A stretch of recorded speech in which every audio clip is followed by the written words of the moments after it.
قدمت لغد واتقوا الله. الحمد، تمام تعریفیں اللہ کے واسطے ہے. ربی، جو رب ہے. العالمین، تمام عالمین کا. تمام. حمد، تعریف. لام، واسطے. اللہ، رب، صاحب قوت ہو کر شے ناقص کو علی ترتیب کامل کرنے والا. تمام عالمین، مخلوقات. تفسیر آیت. حمد کہتے ہیں کسی کی اختیاری صفت کمال کی تعریف کرنے کو. اللہ تعالیٰ صاحب صفات کمال ہے. اس کی جتنی صفات ہے سب اختیاری ہے، اس لیے وہی لائق حمد ہے. مخلوق صاحب صفات کمال نہیں، اس لیے وہ لائق تعریف نہیں. اللہ کی ذات صاحب صفات کمال ہے اور رب العالمین بھی ہے. رب کے معنی خود صاحب قوت ہو کر مخلوق کو علی ترتیب پرورش کرنے کے ہے. عالم سے مراد ساری کائنات ہے. عالم امر، عالم برزخ، عالم شہادت بھی عالمین میں داخل ہے. دوزخ، جنت، لوح و قلم اور عرش و کرسی و میزان وغیرہ سب عالم میں داخل ہے. ان سب کا رب اللہ ہے. تفکر آیت. انسان مادی مخلوق سے تعلق رکھتا ہے جس کی تخلیق اربع عناصر سے ہوئی ہے. اس کے سوائے اور مخلوق بھی ہے جو ناری و نوری ہے، جس کا تعلق عالم امر سے ہے. وہ انسان کی تخلیق سے بہت اہم ہے. جس طرح اللہ تعالیٰ نے ارشاد فرمایا خلق السماوات اکبر من خلق الناس. عرش و کرسی، لوح و قلم، یہ سب نوری مخلوق ہے. جب ان سب کی پرورش اللہ تعالیٰ فرماتے ہیں تو کیا انسان جس کو سب سے بڑا اور اپنا خلیفہ بنایا ہے اس کی پرورش نہیں کرے گا؟ کرے گا، ضرور کرے گا. انسان کی پرورش کے لیے تو سارے عالم کو پیدا کیا گیا ہے اور اس کے اطمینان کے لیے فرمایا سخر لکم ما فی السماوات و ما فی الارض. انسان ہی کی پرورش کا نظام سارے قرآن میں بھرا پڑا ہے. اللہ تعالیٰ کائنات کو پیدا فرما کر انسان کو میر کائنات بنایا اور مومن کو خلافت الارضی کی خدمت سے سرفراز فرمایا اور اس کی تمانیت کے لیے ارشاد فرمایا لہم درجات عند ربہم و مغفرۃ و رزق کریم. اللہ تعالیٰ کی عادت میں یہ داخل ہے کہ وہ ہر بندہ مستر کی دعا کو سنتے ہیں، کیونکہ بندے کا مقام عجز ہے. اس کی تخلیق بھی کچھ ایسے انداز میں ہوئی ہے کہ بندہ مجسم احتیاج معلوم ہوتا ہے. اپنے احتیاج کو پورا کرنے کے لیے بندہ مومن اپنے مولا سے ہر آن ملتجی رہتا ہے. عام اس کے کہ اس کی ضرورت خواہ کتنی ہی بڑی ہو یا چھوٹی، اور پیدا کرنے والے کا منشا بھی کچھ ایسا ہی معلوم ہوتا ہے کہ بندہ اپنے مولا سے ہمیشہ جٹا رہے.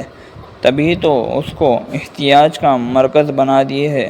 بندے کی تخلیق کے اسباب ظاہری سے یہ پتہ چلتا ہے کہ اللہ تعالیٰ کا منشا ہی یہ ہے کہ اپنے بندے کی ہر ضرورت کو پورا کرنے میں ان کو خوشنودی ہے.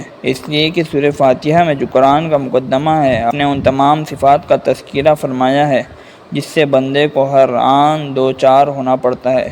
جب بندہ سورہ فاتحہ پڑھتا ہے تو اسے غیب سے ایسی تمانیت دی جاتی ہے کہ وہ پھر دنیاوی ضرورتوں کو مخلوق کے سامنے نہیں پیش کرتا، اور اس تمانیت کا فیضان یہ ہوتا ہے کہ بندہ مطمئن ہو جاتا ہے کہ میری ہر جائز ضرورت قطعاً پوری ہو جائیں گی.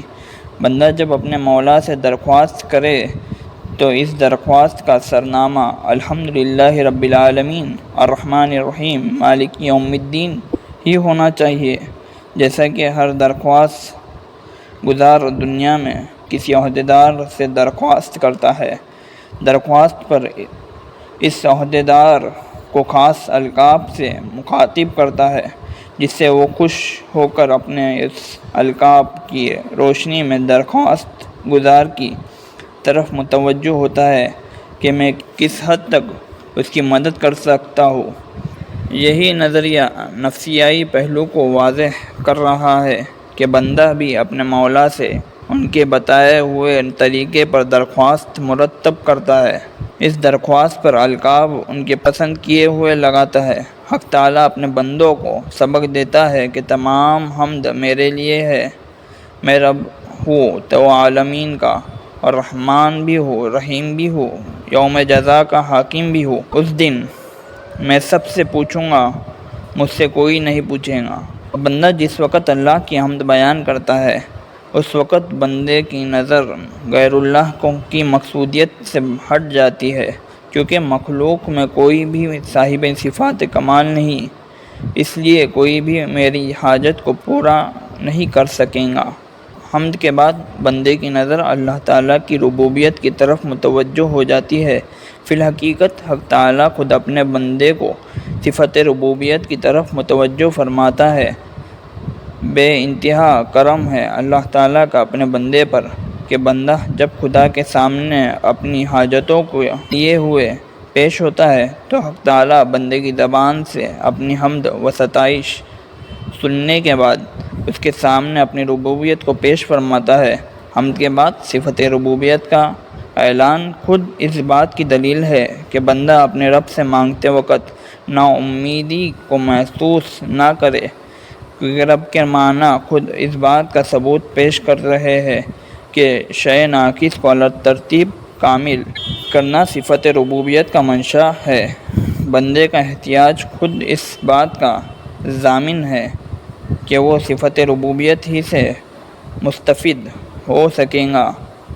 اپنے بندے کی مزید تمانیت کی خاطر حق تعالیٰ ربوبیت کے بعد صفت رحمان و رحیمیت کا اعلان فرماتے ہیں۔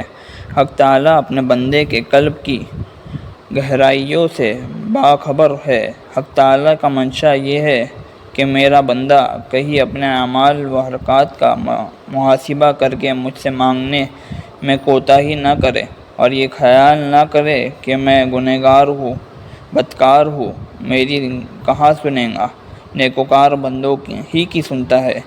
اس لیے صفت رحمان کو ربوبیت کے بعد بیان کیا گیا ہے، کیونکہ اس صفت میں کمال یہ ہے کہ وہ سب پر یکساں اپنے فیضان کو جاری رکھتا ہے، عام اس کے کہ وہ گنہگار ہو یا نیکوکار۔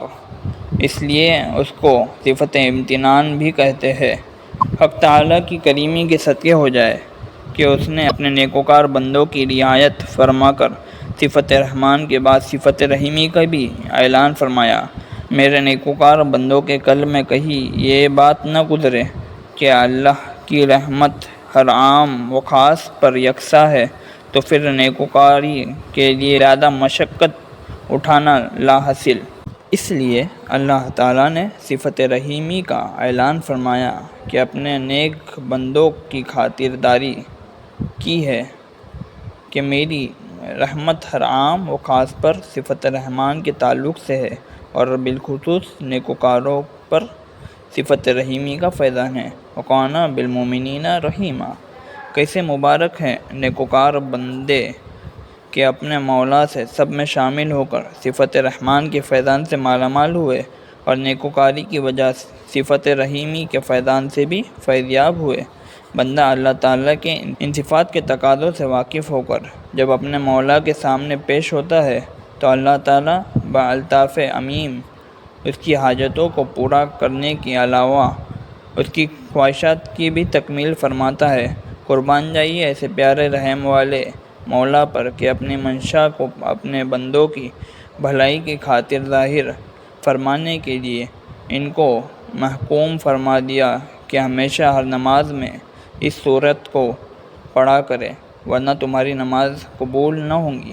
قال نبی صلی اللہ علیہ وسلم لا صلاۃ الا بفاتحۃ الکتاب۔ ہو سکتا تھا کہ اپنے بندوں کی بھلائی کی خاطر اپنے ان صفات کے تقاضوں کا اعلان فرما دیتے تشویق کے طور پر، لیکن ان کی بھلائی کی خاطر بجائے تشویق کے ان کو پابند کر دیا گیا ہے۔ اللہ تعالیٰ کی صفات افعالیہ کا یہ تقاضا ہے کہ وہ ہر آن اپنے ظہور کے لیے ذات اللہ سے طالب وجود غیر ہے، یعنی صفت ربوبیت ذات رب سے یہ تقاضا کر رہی ہے کہ تو کسی مربوب کو پیدا کر کہ میرا ظہور ہو۔ صفات خالقیت ذات خالق سے یہ تقاضا کر رہی ہے کہ کسی مخلوق کو پیدا کر تاکہ میرا ظہور ہو۔ صفت رحمان ذات رحمان سے یہ مطالبہ کر رہی ہے کہ کوئی تیرا غیر پیدا کر جو مرحوم ہو، جس پر میرا ظہور ہو۔ لہذا اللہ تعالیٰ کی تمام صفات افعالیہ اس طرح ذات اللہ سے متقاضی ہے کہ ہمارے مظاہر کا ظہور ہو۔ اللہ اللہ کیا رمز ہے اور کیسی کریمی ہے کہ خود ذات اللہ حقیقت میں ہماری طالب ہے اور ظاہر میں ہم اس کے طالب۔ جب عارف کی نظر ان مقامات پر کھلتی ہے تو اسی وقت اللہ تعالیٰ کا فیضان عام، اس کے وہ فیض اقدس ہو یا فیض مقدس، اپنی ہر ضرورت کے پورا ہونے میں اللہ ہی کے فیضان کا ادراک کرتا ہے۔ یہی سالک کا اعلیٰ مقام ہے اور اس کو نفس مطمئنہ بھی کہا جا سکتا ہے۔ عمل آیت۔ تو اب انسان پر لازم ہے کہ جب زبان سے الحمدللہ کہے تو قلب سے ما سوا اللہ کو نکال دے، کیونکہ جب اللہ لائق حمد ہے تو ما سوا اللہ لائق حمد نہیں، اس لیے وہ لائق التفات بھی نہیں۔ جس آن اللہ کو رب العالمین کہے اسی آن خود کو مربوب جانے تاکہ من اللہ ربوبیت کا فیضان نازل ہو جائے خود کو اور اپنے متعلقین کو عالمین میں شریک کر دے۔ حکمت آیت۔ چونکہ بندہ مضطر اور عاجل ہے اس لیے یہ چاہتا ہے کہ جب وہ دعا مانگے فوراً قبول ہو جائے، ورنہ وہ اللہ سے مایوس ہو جاتا ہے۔ لیکن رب العالمین کی حکمت یہ ہے کہ وہ دیتے ہیں اور وقت پر دیتے ہیں، وقت کے پہلے نہیں دیتے۔ وَلَٰكِنْ يُنَزِّلُ بِقَدْرٍ مَا يَشَاءُ إِنَّهُ بِعِبَادِهِ خَبِيرٌ بَصِيرٌ۔ ما حصل آیت۔ رب العالمین پر توکل کرنا جو تمام تعریفوں کا حامل ہے، جس کی ذات نقص و زوال سے مبرہ ہے اور جس کی ذات میں وعدہ خلافی نہیں۔ اللہ تعالیٰ خود اپنی طرف سے اپنی ربوبیت کا اعلان فرمایا کہ اپنے بندوں کو مخلوق سے بے نیاز کر رہے ہیں۔ اب بندوں کا فرض ہے کہ ہر آن اپنی مربوبیت پیش نظر رکھ کر اللہ کی ربوبیت کا فیضان حاصل کرتے رہے۔ یہ بات اسی وقت حاصل ہوگی جب اللہ پر اعتماد کامل حاصل ہو جائے اور غیر اللہ پر اعتماد نہ رہے۔ وَمَن يَتَوَکَّلْ عَلَى اللَّهِ فَهُوَ حَسْبُهُ کا مصداق بن جائے۔